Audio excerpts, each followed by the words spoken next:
आसमान की तरफ जब हम देखते हैं तो इसका कोई किनारा नज़र नहीं आता, जिसे हम ब्रह्मांड कहते हैं। कितना बड़ा है हमारा ब्रह्मांड? तो आपको बता दूं, अभी तक जो खोज हुई है उसके हिसाब से यूनिवर्स में अरबों की संख्या में गैलेक्सीज हैं। इस पूरे समूह को ऑब्जर्वेबल यूनिवर्स कहते हैं, क्योंकि अभी तक पूरे ब्रह्मांड की खोज नहीं की जा सकी। इस ऑब्जर्वेबल यूनिवर्स में हमारी धरती कितनी बड़ी? आपके अंदाजे के लिए बता दूं, अगर आप पूरे प्रशांत महासागर में से एक बूंद पानी निकाल ले तो शायद हमारी धरती इतनी बड़ी हो या इससे भी छोटी। अरबों गैलेक्सीज के समूह में से एक गैलेक्सी है मिल्की वे। इसी मिल्की वे में हमारा सोलर सिस्टम यहाँ मौजूद है। इस सोलर सिस्टम के 8 ग्रहों में से एक ग्रह है हमारी ये धरती, जो कि इस सौरमंडल का इकलौता और ब्रह्मांड में अब तक का ज्ञात ऐसा ग्रह है जिस पर कि जीवन संभव है। हम और आप इसी धरती पर रहते हैं जहाँ सारी सुख सुविधाएं मौजूद हैं। लेकिन आप इस पृथ्वी के बारे में कितना जानते हैं? तो आइए इस वीडियो में अंत तक बने रहिए ताकि आप ये जान सके कि आप जिस धरती पर रहते हैं उसके बारे में कितना जानते हैं। सबसे पहला सवाल दिमाग में आता है कि पृथ्वी कैसे बनी, इसका जन्म कब और कैसे हुआ। अगर धार्मिक तौर पर देखा जाए तो कहा जाता है कि धरती को ईश्वर ने बनाया और फिर उस पर पेड़ पौधे, जीव जंतु और मनुष्यों को बनाया। लेकिन अगर टेक्निकली देखा जाए तो ये सब 1-2 दिनों में अचानक तो नहीं हो गया होगा, यह भी एक पूरे प्रोसेस के तहत बना होगा। लेकिन उसके बारे में किसी भी धर्म ग्रंथ में डिटेल में कुछ भी नहीं आया। हाँ, मगर थोड़े बहुत जानकारियाँ मौजूद है, लेकिन इससे कोई बड़ा नतीजा नहीं निकाला जा सका। अगर किसी ने कोशिश की तो उसे सजा दी गई। लेकिन ये आधुनिक दुनिया है, इसमें हर इंसान ये जानने की इच्छा रखता है कि ये ब्रह्मांड कैसे बनी।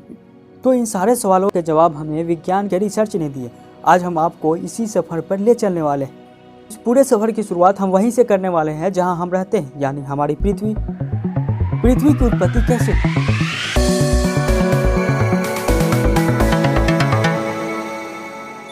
रेडियोमेट्रिक डेटिंग अनुमान और अन्य सबूतों के अनुसार पृथ्वी की उत्पत्ति लगभग 4.5 अरब साल पहले हुई थी। उस समय धरती का तापमान लगभग 1200 डिग्री सेल्सियस था। अगर धरती पर कुछ था तो उबलती हुई चट्टानें, कार्बन डाइऑक्साइड, नाइट्रोजन और जलवाष्प का एक ऐसा माहौल था जो इंसानों के रहने के लायक बिल्कुल नहीं था। कुछ था तो बस लावा। उसी समय एक नया ग्रह जिसका नाम थिया रखा गया, जो धरती की तरफ बढ़ रहा था। जब वह धरती से टकराया तो एक बहुत बड़ा धमाका हुआ और धरती से बहुत बड़ा हिस्सा टूटकर धरती के बाहर बिखर गया और वह ग्रह धरती में विलीन हो गया। कई हजार साल तक गुरुत्वाकर्षण अपना काम करती रही और धरती के निकले कण हजारों साल तक इकट्ठा होते रहे और धरती के इर्द गिर्द चक्कर लगाती रही। आखिरकार उसने एक गेंद का रूप ले लिया। ये वही खूबसूरत सा गेंद और धरती का एकमात्र प्राकृतिक उपग्रह है जिसे हम चांद कहते हैं। ये चांद उस समय धरती से 22,000 किलोमीटर दूर था, जबकि आज ये 3,84,402 किलोमीटर दूर है। साल दर साल बीत रहे थे, लेकिन धरती में बदलाव धीरे धीरे आ रहे थे। करीब 4 अरब साल पहले पृथ्वी की उत्पत्ति के बाद अंतरिक्ष में बचे चट्टानों का धरती पर हमला होने लगा। आसमान से गिरते इन उल्का में एक अजीब क्रिस्टल थे जिन्हें आज नमक के रूप में प्रयोग किया जाता है। हैरानी की बात यह है कि इन उल्का के अंदर नमक के साथ पानी भी मौजूद था। कहीं आपके मन में ये सवाल तो नहीं आया कि उल्का में मौजूद पानी से इतने बड़े महासागर कैसे बन गए? तो इसका भी जवाब है कि ये उल्का धरती पर 2 करोड़ साल तक गिरते रहे, जिसके कारण धरती पर काफ़ी पानी इकट्ठा हो गया। तो फिर धरती कठोर कैसे बनी? धरती पर पानी इकट्ठा होने के कारण धरती की ऊपरी सतह ठंडी होने लगी और उबलती चट्टानें ठंडी होने से सख्त होने लगी। लेकिन धरती के अंदर लावा उसी रूप में मौजूद रहा। धरती का ऊपरी तापमान 70 से 80 डिग्री सेल्सियस हो चुका था। धरती के वातावरण में बदलाव लाने के लिए ये तापमान और हालात एकदम सही थे। धरती पर आज जो पानी है वो कई मिलियन साल का है। इसी पानी के नीचे सारी सख्त सतह ढक चुकी थी। चांद के करीब होने के कारण उसके द्वारा लगने वाली गुरुत्वाकर्षण से धरती पर एक तूफान से आने लगा। इस तूफान ने धरती पर उथल पुथल मचा दी। समय के साथ चांद धरती से धीरे धीरे दूर होता गया और तूफान शांत होता गया। अब धरती के अंदर से लावा फिर निकलने लगे और छोटे छोटे द्वीप बनने लगे। जीवन की शुरुआत कैसे? 3.8 अरब साल पहले धरती पर पानी पहुंच चुका था और ज्वालामुखी फट फट कर छोटे छोटे द्वीप बन रहे थे। उल्काओं की बारिश अभी रुकी नहीं थी। पानी और नमक के साथ ये उल्का कुछ ऐसी खनिज पदार्थ भी ला रहे थे जो जीवन की उत्पत्ति करने वाले थे। ये खनिज थे कार्बन और अमीनो एसिड। ये दोनों तत्व पृथ्वी पर पाए जाने वाले हर इंसान और जीव जंतु में पाए जाते हैं। उल्कापिंड पानी में 3000 मीटर नीचे चले जाते थे, जहाँ सूर्य की किरणें नहीं पहुँचती थी। धीरे धीरे उल्कापिंड ठंडे होकर जमने लगे। उन्होंने एक चिमनी का आकार लेना शुरू कर दिया और ज्वालामुखी में पड़ी दरारों में पानी जाने से धुआं इन चिमनियों से निकलने लगा और पानी में समाहित केमिकल के बीच ऐसा रिएक्शन हुआ जिससे माइक्रोस्कोपिक जीवन का प्रारंभ हुआ। पानी में सिंगल सेल बैक्टीरिया उत्पन्न हो चुके थे। बिना पौधों के कहाँ से आई ऑक्सीजन? इस सवाल का जवाब जानने के लिए हमें 3.5 अरब साल पहले जाना होगा। ये वो समय था जब समुद्र की निचली सतह पर चट्टानों जैसे पत्ते उग रहे थे। उन्होंने एक कॉलोनी बना ली थी और इस पर जीवित बैक्टीरिया थे। इन पत्तों को स्ट्रोमेटोलाइट कहा जाता है। ये बैक्टीरिया सूर्य की किरणों से अपना भोजन बनाते हैं। इस प्रक्रिया को प्रकाश संश्लेषण कहते हैं, जिसमें यह सूर्य की किरणों से कार्बन डाइऑक्साइड और पानी को ग्लूकोज में बदल देते हैं, जिसे शुगर भी कहा जाता है। इस प्रक्रिया से एक सह उत्पाद भी तैयार होता है जो ऑक्सीजन गैस कहलाता है। समय की गति के साथ सारा सागर ऑक्सीजन से भर गया। ऑक्सीजन के कारण ही पानी में मौजूद लोहे को जंग लगा, जिससे लोहे का अस्तित्व का पता चला। लहरों के ऊपर ऑक्सीजन वायुमंडल में प्रवेश कर चुकी थी। यही वह गैस है जिसकी वजह से धरती पर जीवन संभव है। 2 अरब साल तक ऑक्सीजन गैस का स्तर बढ़ता रहा। धरती के घूमने का समय भी कम होता रहा। दिन बड़े होने लगे थे। 1.5 अरब साल पहले दिन 16 घंटे के होने लगे थे। लाखों साल बाद महासागरों के नीचे दबी धरती की ऊपरी सतह कई प्लेटों में बंट गई। धरती के नीचे फैले लावा ने ऊपरी सतह को गतिमान कर दिया। इस गति के कारण सारी प्लेटें आपस में जुड़ गई और लगभग 40 करोड़ साल के समय में धरती का पहला सुपर कॉन्टिनेंट तैयार हुआ, जिसका नाम रोडिनिया रखा गया है। तापमान घटकर 30 डिग्री सेल्सियस हो चुका था। दिन बढ़कर 18 घंटे हो चुके थे। धरती की हालत मंगल ग्रह की तरह थी।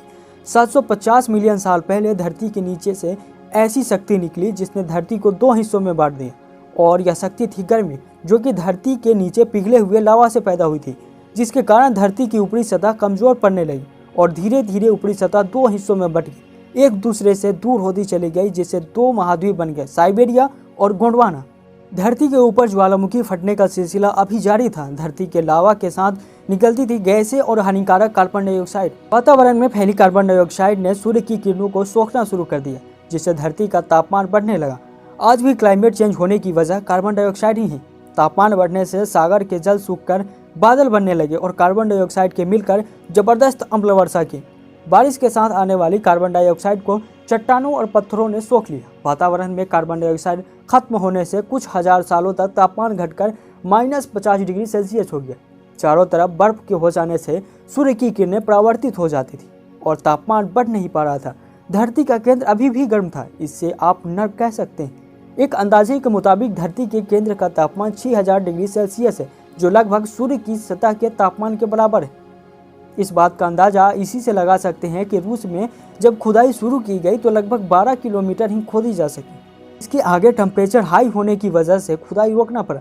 पृथ्वी की सतह से पृथ्वी का केंद्र 6000 किलोमीटर से भी ज़्यादा दूर है। धरती का केंद्र अभी भी गर्म था। ज्वालामुखियों का फटना भी जारी था, लेकिन बर्फ इतनी ज़्यादा हो चुकी थी कि ज्वालामुखियों से निकलने वाला लावा की गर्मी उसे पिघला नहीं पा रही थी। बर्फ ने पूरे सतह को ढक दिया था।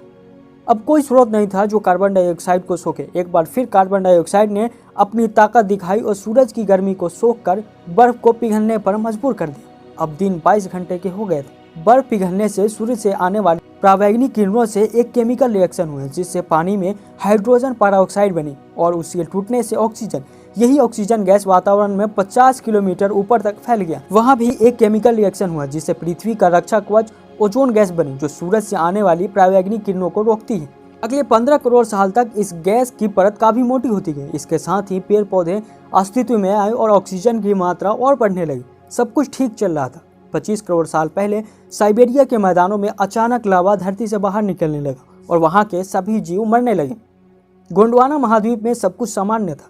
अचानक राख गिरनी शुरू हुई, जो 16,000 किलोमीटर दूर फटे ज्वालामुखी की थी। उस ज्वालामुखी से सल्फर डाइऑक्साइड निकली और बारिश में वो गैस मिलकर सल्फ्यूरिक एसिड बन गई, जिसने सब कुछ जला दिया, जिसके कारण सभी जीव जंतु मारे गए। इससे कार्बन डाइऑक्साइड की मात्रा बढ़ गई, तापमान बढ़ गया और पानी सूख गया। धरती पर जीवन खत्म था। सब कुछ खत्म हो चुका था और धरती फिर उसी स्थिति में थी जिसमें उस समय से 25 करोड़ साल पहले थी। ज्वालामुखी के फटने और लावा के बिखरने से दोनों महाद्वीप जुड़ गए। 25 करोड़ साल पहले दोबारा एक सुपर कॉन्टिनेंट बना, पेंजिया, जो एक ध्रुव से दूसरे ध्रुव तक फैला था। पृथ्वी फिर कैसे बनी रहने लगा। एसिड रेन का असर खत्म हो रहा था। सागर का पानी भी नीला हो चला था और धरती नीला ग्रह बन गया था। अब वक्त था डायनासोर का। इनके बढ़ने के साथ ही ज्वालामुखी फटने के कारण नए नए द्वीपों का निर्माण हो रहा था। ऊपरी सतह के प्लेटो की गतिविधि से सुपर कॉन्टिनेंट टूटकर कई महाद्वीपों में बंट गया था। 6.6 करोड़ साल पहले माउंट एवरेस्ट से भी बड़ा एस्टेरॉयड मैक्सिको के युकटोन प्रायद्वीप से टकराया था, जिसके कारण वहां 111 मील चौड़ा और 20 मील गहरा गड्ढा बन गया था। इस एस्टेरॉयड के गिरने का असर पूरे पृथ्वी पर हुआ। धरती पर सब कुछ तबाह हो गया। धरती का तापमान 275 डिग्री सेल्सियस हो गया। सारे पेड़ पौधे और जीव जंतुओं का अंत हो गया। ये धरती पर आखिरी तबाही थी जो इंसानों के लिए बाद में परफेक्ट साबित हुई। एक बार फिर धरती के वातावरण में बदलाव आया और सब कुछ सामान्य होने पर शुरुआत हुई स्तनधारी जीवों की, जो आज तक चली आ रही है। होमो सेपियंस इंसान की वो प्रजाति है जिससे हम सब आते हैं। इसका विकास 40,000 साल पहले हुआ था। इसके बाद वो दुनिया बनी जिसमें हम और आप रहते हैं। ये वो खूबसूरत दुनिया है जो इतनी महाविनाश के बाद बनी है। अब आप शायद ये सोच रहे होंगे कि क्या ये सब सच है, ये सब कुछ कैसे पता लगा? तो इसका जवाब ये है कि ये सब कुछ आज तक की रिसर्च पर बेस्ड है। डायनासोर के बारे में भी कुछ सबूत मिले हैं जिससे ये प्रमाणित होता है कि धरती पर ऐसे जीव थे। हाँ, मगर इस पूरी कहानी में कुछ बातें अलग हो सकती हैं, आंकड़ों में फर्क हो सकता है, लेकिन पूरी थ्योरी तो गलत नहीं हो सकती। आप इस बारे में क्या सोचते हैं? अपनी राय जरूर बताएं।